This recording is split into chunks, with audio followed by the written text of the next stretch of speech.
Hello, darlings. Welcome to PTSD While Black. I am Quinn, and I am cold, so I'm going to get under my blanket. I wanted to check in. Haha! Now I'm just ahead. I wanted to check in about today. I realized that I definitely have a pattern of severe PTSD from the gang stalking situation I have lived through. And so I'm just accepting that. I needed to accept my anger around it and my sorrow and my fear, and to just release that energy. I'm going through the process of feeling it. And I tend to be the kind of person, obviously, who disassociates, because I either will binge eat or I will play games, I will overwork, I will obsess on a project instead of feeling those feelings that I need to address. So and also I'm choosing to try to avoid sugar, and once without having sugar, I'm like really feeling my feelings right now, and I'm like, God, I feel a lot. Anyway, there's a lot of grief. There's a lot of grief I have, and forgiveness that needs to come too. Forgiveness for letting myself get involved with people who would do such things, and forgiveness for continuing to pursue either trying to smooth things over myself or feeling that, oh, I've got to poke back at them. I have to forgive myself for not feeling my feelings in the moment, for ignoring what my truth and reality is, for listening to, when it's with gang stalking, it's very difficult, especially when there are forced messages that are coming at you, but to forgive myself for listening to it, for not going and connecting with people present around me versus just the virtual world. I didn't do it sooner, quicker, faster, and that's kind of cool. I love Lisa Nichols, and one of the things that she talks about is being able to do things sooner, quicker, faster. And I'm realizing though, let's see, the severity of the stalking started in June. It's December now. So 6 months of getting out from under this, I call that a victory, considering the last traumatic thing that I was doing was volunteering for a very toxic support group at their World Service level, and I was having the seizure-like episodes, but I was trying to prove my worth as a person that, because I was ashamed of my disability, that I could just work and volunteer and do just as much as everybody else. Honey, no. I need to rest. I need to take care of me. I need to relax. So I am seeing this all as an opportunity to heal. And one of the things that I talk to, because I do sponsor women in other groups, and I talk to my sponsees today. I love these women because they just give me the courage to go, yeah, girl, yeah. They name things that I have not named for myself, and it's new things that I get to let go of. I have one, she's writing an inventory of everything she's ever feared, and it's like there's so many things that we as Black women experience that we can't address or even name to the world at large, because we're often dismissed and diminished.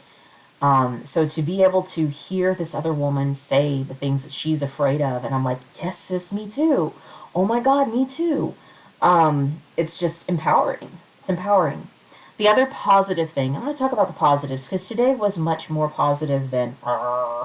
I think part of it is that I've just chosen to not participate in insanity anymore, and to really check and question, where is this energy coming from? Is this my own energy, or is this from something that is being pushed towards me or projected onto me? And that really helps. And I think that's something for those of us who are survivors of stalking, that you can check in with yourself to ask, if I'm feeling agitated or irritated, is this my energy? And if it is my energy, what do I need? How am I feeling right now? How can I validate me? Who can support me if it's my energy? If it's not my energy, return that to the sender, baby. I'm going to go on and be awesome. Right? Right. Yes, you will. You'll be awesome. Anyway, the other really cool thing that happened today is I went to this women's support group, and they were celebrating the end of the year, and, you know, just naming 2022 and describing the year and your hopes for 2023.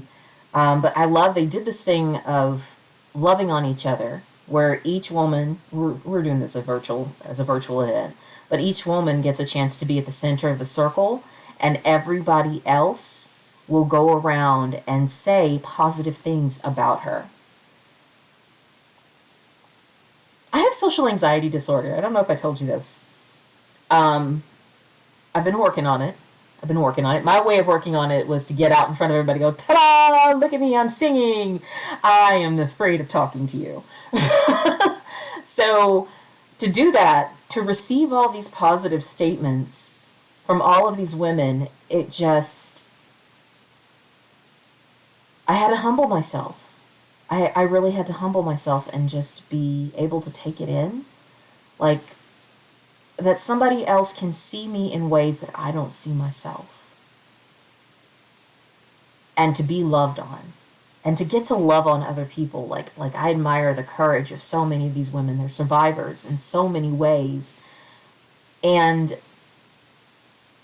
it was just a beautiful joy. And I hope that if you're dealing with challenging situations, that you find a community or a tribe of people that can just love on you, that can tell you what's good about you. And if you can't, can you tell yourself what's good about you? One of my favorite motivational speakers is Lisa Nichols. I love watching her. She inspires me.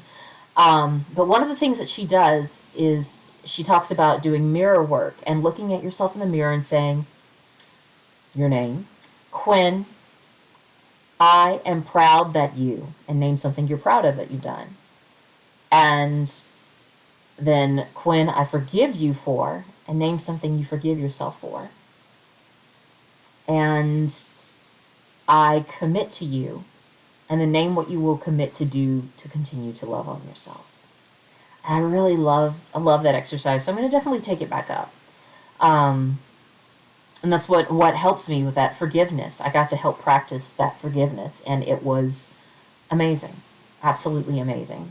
So that's kind of what today entailed. And I'm really glad that there are other things that we can have in our lives besides of the misery that other people may want to project onto us. This life is beautiful. It's surprising, even though there are some days that I'm like, oh, fuck this shit, I'm out. But no, it's amazing. It's surprising. It's wonderful. And yeah, I'm glad that I just get to be here. One of my favorite songs, Lucky to Be Here. Oh, I'm just lucky to be here. I'd gladly stay 1,000 years. Breathe your life into this union of souls. And I'll just write the words. Yeah, from Blessed Union of Souls. That's the name of the band. I love that in junior high school.